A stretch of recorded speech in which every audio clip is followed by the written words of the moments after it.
Number 1, आप किन से सुझाव मांगते हैं? अगर आप किसी की जिंदगी चाहते नहीं हैं तो उनसे सुझाव मत मांगिए, उनकी सुनिए मत। अक्सर हम बहुत सारे लोगों से पूछते रहते हैं क्या करना चाहिए, ये सही है, ये गलत है, एंड हर एक इंसान अपनी अपनी राय देता है, लेकिन वो राय हमें कंफ्यूज कर देती है। सो इट्स वेरी इंपॉर्टेंट कि अपने 20s में आप केयरफुली सिलेक्ट करें कि आप किसकी बात सुनते हैं। इसका मतलब ये नहीं है कि वो जो बोल रहे हैं सही है, लेकिन इसका मतलब ये जरूर है कि अगर आपने उनकी बात सुनी तो आप उनको वो दर्जा दे रहे हैं कि आपकी जिंदगी शायद मैं भी जीना चाहता हूं। And that gives me the confidence to listen to your advice. Number 2, protect yourself. जब आप अपने 20s में होते हैं तो छोटी सी छोटी फाइनेंशियल इमरजेंसी भी आपकी पूरी जिंदगी को तहस नहस कर सकती है। And that is why it's extremely important to protect yourself. अब ये काउंटर इंट्यूटिव है क्योंकि ज्यादातर लोग अपने 20s में बोलते हैं अरे इंश्योरेंस लेने का क्या फायदा है, अभी तो हम स्वस्थ हैं, जवान हैं, हेल्थ इंश्योरेंस बाद में लेंगे, लाइफ इंश्योरेंस बाद में लेंगे। लेकिन दोस्त, इसी चीज के लिए इंश्योरेंस बना है। अगर आप हेल्थ इंश्योरेंस खुद के लिए, अपने माँ बाप के लिए जल्दी ले लेते हैं तो वो सस्ती पड़ती है and you are able to build a nice happy portfolio जहां हर साल आपको नो क्लेम बोनस मिलता रहेगा, क्योंकि मोस्ट लाइकली आप उसको अवेल नहीं करेंगे as an insurance product, but you're protecting yourself against any calamity that may happen in the future.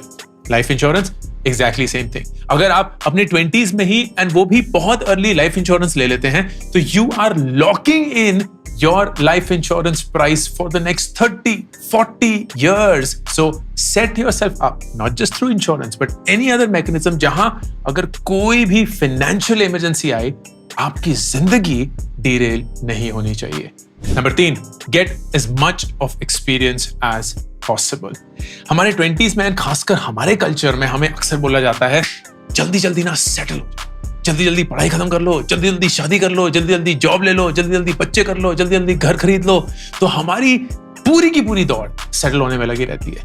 लेकिन मेरा ओपिनियन यह है कि अपने 20s में आप जितना ज्यादा एक्सपीरियंस गैदर कर पाएंगे उतनी ही आपको क्लैरिटी मिलेगी 3 चीजों के अराउंड। नंबर 1, कि आप जो सारी एक्सपीरियंसेस को बटोर के उनमें से कौन से में फोकस करना चाहते हैं। नंबर 2, वो करते हुए आपको क्या अपने बारे में समझ आया या पता चला, कौन सी चीजें हैं जो आपको खुश करती हैं, कौन सी चीजें हैं जिसमें आप अच्छे हैं, कौन सी चीजें हैं जिससे आप एक्चुअली नेचुरली पैसे कमा सकते हैं।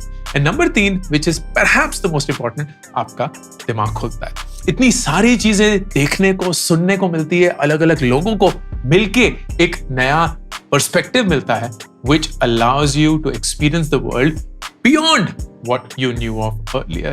तो जितना ज्यादा एक्सपीरियंस गैदर कर सकते हैं प्लीज करिए।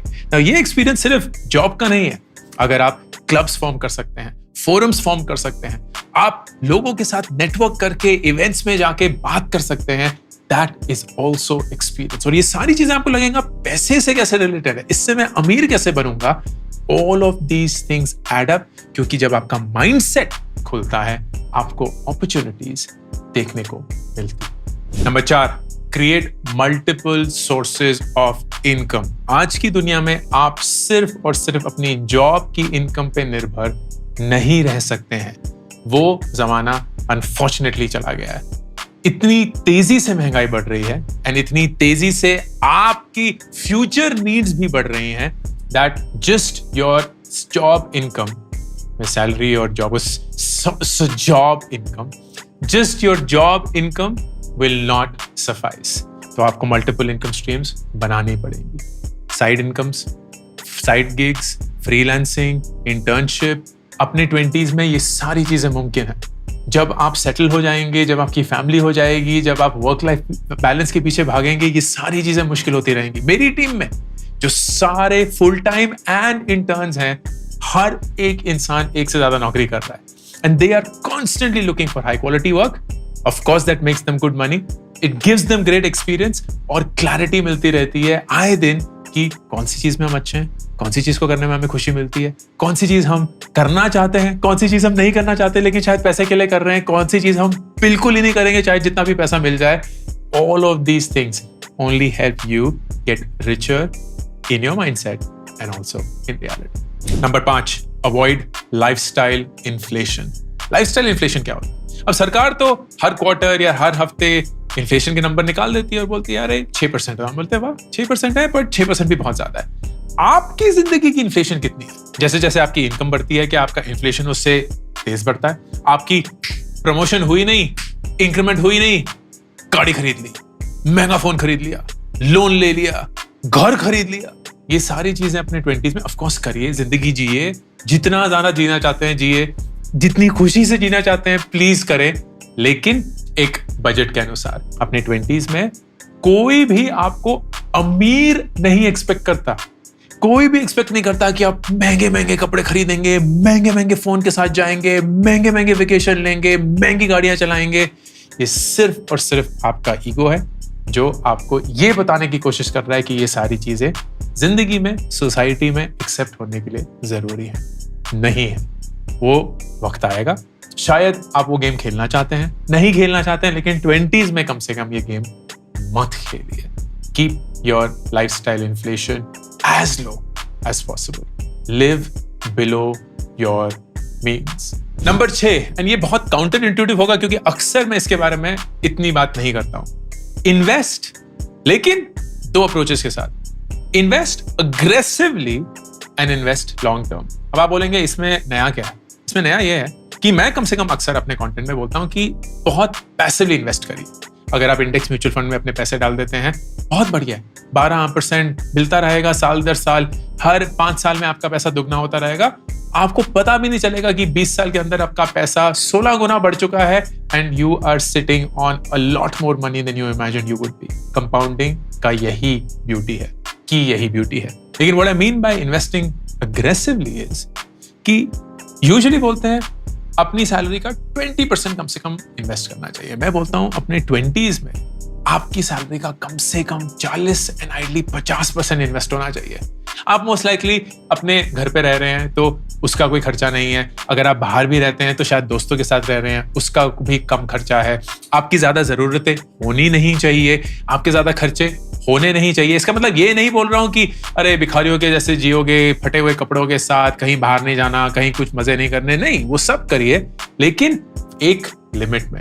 And if you were to invest aggressively, then what you're doing is building a safety net which will far exceed your wildest imaginations. जब तक आप अपने 30s में पहुंचेंगे, आपके पास इतना बड़ा कॉर्पस होगा कि you can actually live life on your own terms. मेरी जो टीम के साथ वन ऑन वन्स होते हैं, एक सवाल हर महीने मैं हर एक टीम मेंबर से पूछता हूं, तुम्हारा अभी का कॉर्पस कितना है? And I am constantly amazed and surprised कि इनमें से कितने लोग 90% ऑफ देयर सैलरी इन्वेस्ट कर रहे हैं, क्योंकि वो घर पे रहते हैं, कॉलेज ऑनलाइन है, सब कुछ चल रहा है, ज्यादा खर्चे नहीं है।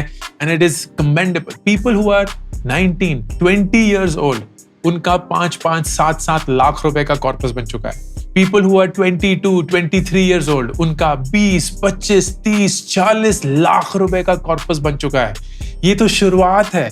30 साल तक आप सोच सकते हैं कि ये कितने करोड़ों में होगा if they continue with this aggression of investing and a long term view on it. यही आपको भी अपनी जिंदगी में अपनाना पड़ेगा। Number 7, take risks. अपने 20s में the best thing you have is time. लेकिन इस टाइम का फायदा क्या है?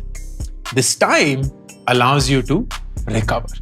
कि अगर खुदा न खास्ता आपके साथ या आपके रिस्क के साथ कुछ ऐसा हो जाए that it doesn't work out, क्योंकि रिस्क का डेफिनेशन ही यही है, कुछ काम करेंगे, कुछ काम नहीं करेंगे। तो अगर वो बाय चांस काम ना करे, आपके पास वक्त है उससे रिकवर करने का। लेकिन उसके लिए एक बहुत इंपॉर्टेंट कंडीशन है कि आप रिस्क इस हिसाब से ले that there is a stop loss. Investing में स्टॉप लॉस करके एक टर्म और अप्रोच होती है। फर्ज करिए कि आपने एक स्टॉक 100 रुपए का खरीदा विद द एक्सपेक्टेशन कि वो बढ़ जाएगा, लेकिन वो बढ़ा नहीं, घटने शुरू हो गया एंड वो ना अब 90 रुपए तक आ गया। तो यूर लाइक, बेचे कि वेट करें, कि बढ़ तो सकता है, तो ऐसा नहीं होना चाहिए कि वो बढ़ जाएगा और फिर हमें बुरा लगेगा, अरे यार बेच दिया लॉस में, तो वेट करते हैं। फिर वो 80 रुपए का हो जाता है, क्या बोलते हैं यार, अरे 20 रुपए का घाटा हो चुका है, बेचे कि वेट करते रहे। अगर बेच दिया और वो बढ़ गया तो फिर बहुत बुरा लगेगा कि 20 रुपए का लॉस हो चुका था, वो ले लिया और फायदा जो हो सकता था उसको गवा दिया। थोड़ा और वेट करते हैं। अब इसका तो कोई अंत नहीं है ना।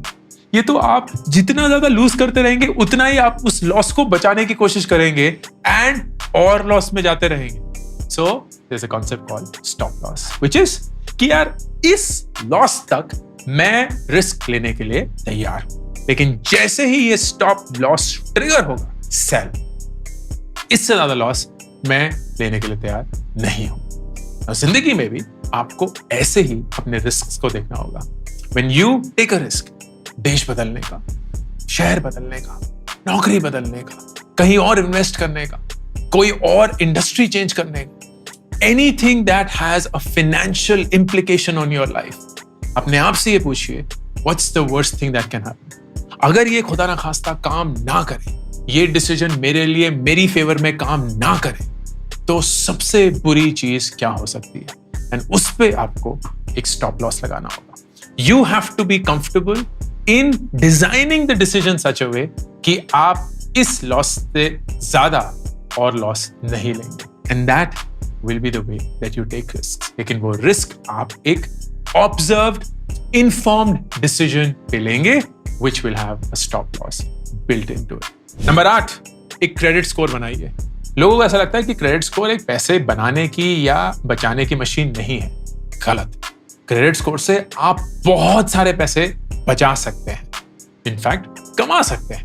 And the way to do that is in your 20s itself एक क्रेडिट स्कोर बनाने की कोशिश करिए। सबसे बेस्ट तरीका है क्रेडिट कार्ड लेकर। क्रेडिट कार्ड इस ढंग से कि आप जब भी लेंगे उसके खर्चे को लिमिटेड रखेंगे, उसकी फुल पेमेंट हर महीने करेंगे, and you will never buy anything जिसका पैसा आपके पास ऑलरेडी नहीं है या एक महीने के अंदर नहीं आने वाला। Now, if you go for a credit card and you start making these payments, आपका धीरे धीरे क्रेडिट स्कोर बनेगा, क्योंकि CIBIL, which is the owner of this credit rating, will essentially say कि यार ये इंसान ने ना सिर्फ एक लोन लिया लेकिन उस लोन को अच्छे से चुकाया भी consistently over a period of time। यही आगे जाके will give you much lower rate of interest। तो आप कार का लोन, पर्सनल लोन, घर का लोन लेंगे, you will get much lower rate of interest, and उसके चलते आपकी EMI कम होगी, आपका इंटरेस्ट कंपोनेंट कम होगा, and over a period of time you will actually earn money through this lower interest। Number 9, invest in yourself। Invest aggressively, पैसे के लिए नहीं, खुद के लिए भी उतना ही सच है। आप जितना खुद में इन्वेस्ट कर सकते हैं अपने 20s में, उतना ही आप अमीर बनेंगे। आपकी एजुकेशन में, आपके एक्सपीरियंस में, आपके फेलियर्स में, आपके वर्ल्ड व्यू में जितनी इन्वेस्टमेंट्स आप कर सकते हैं करने की कोशिश करिए। किताबें पढ़िए, फोरम्स ज्वाइन करिए, लोगों के साथ नेटवर्क करिए, इवेंट्स पे जाइए, ट्रैवल करिए। All of those don't need to be expensive, don't need to be glamorous. अगर आप किताबें अफोर्ड नहीं कर सकते, किसी लाइब्रेरी की सब्सक्रिप्शन ले लीजिए, which is a public library. अगर वो भी नहीं कर सकते, कोई भी बुक्स की सेकंड हैंड मार्केट होगी, वो कर लीजिए। वो भी नहीं कर सकते, किसी बड़े इंसान से जो एक्सपीरियंस्ड है उनको बोल दीजिए कि अपनी पुरानी किताबें हमें दे दीजिए। कोई फर्क नहीं पड़ता कि आप लेटेस्ट बेस्ट सेलर्स पढ़ पा रहे हैं कि नहीं। In fact the best books are the ones जो सदियों से प्रिंट हो चुकी हैं और अभी भी बिके जा रही हैं, because they have stood the test of time. किताबें पढ़िए, लोगों से मिलिए, नई चीजें सीखिए। All of this is going to make you more skilled, more aware, more capable of making money every single day because you know how to identify opportunities। Finally, number 10, avoid debt। अपने 20s में किसी भी type के loan से दूर भागिए। In fact, the only loan that I would say you're allowed is an education loan। अपने 20s में और कोई भी लोन आपको अलाउड नहीं होना चाहिए। एक कार का लोन नहीं, एक बाइक का लोन नहीं। अगर आप लेना भी चाहते हैं तो जितना ज्यादा कैश डाउन पे ले सकते हैं लीजिए, because that is the right way to build yourself. In fact इसी वीक मैं एक वीडियो रिलीज करने वाला हूं of how much car can you own और vehicle can you own, and you will be shocked कि अगर आपकी तनख्वाह 12 लाख रुपए भी है ना, आप तब भी कायदे से एक 6 लाख रुपए की गाड़ी अफोर्ड नहीं कर सकते। And that is a shocking revelation. खर्चे इंस्टेंटली बढ़ जाते हैं। खर्चा करते हुए ना हम सोचते नहीं उन सारी चीजों के बारे में, but they pile up and the next thing you know, आप अपने आप को उस खर्चे के चंगुल में जकड़ चुके हैं। And it's very hard to get out. आप उससे नहीं निकल सकते। वो एक चक्रव्यूह है जिससे बाहर निकलना आपको आता ही नहीं है। ये 10 तरीके अपने 20s में अमीर होने के, वेल्थ बनाने के, पैसे कमाने के, उस पैसे को अपने लिए इस्तेमाल करने के लिए। इन 10 में से आपको सबसे पावरफुल कौन सा लगा? कमेंट सेक्शन में प्लीज बताइएगा। This is Ankur Warikoo signing off. मैंने 2 किताबें अभी तक रिलीज करी हैं, do epic shit and gate epic shit done. Do epic shit is more about life के बारे में सोचना, रिफ्लेक्ट करना। बहुत सारे फेलियर जो मेरी जिंदगी में मेरे साथ हुए हैं वो मैं आप सब लोगों के साथ शेयर करता हूं। इन गेट एपिक शिट डन में मैं 36 ऐसे लाइफ के सवालों के जवाब देता हूं जो हर एक इंसान की जिंदगी में उनको कभी ना कभी पूछना पड़ता है। ये दोनों किताबें 4 लाख कॉपीज बेच चुकी हैं and I would love for you to pick one of them for you और your best friends. Link pin comment और डिस्क्रिप्शन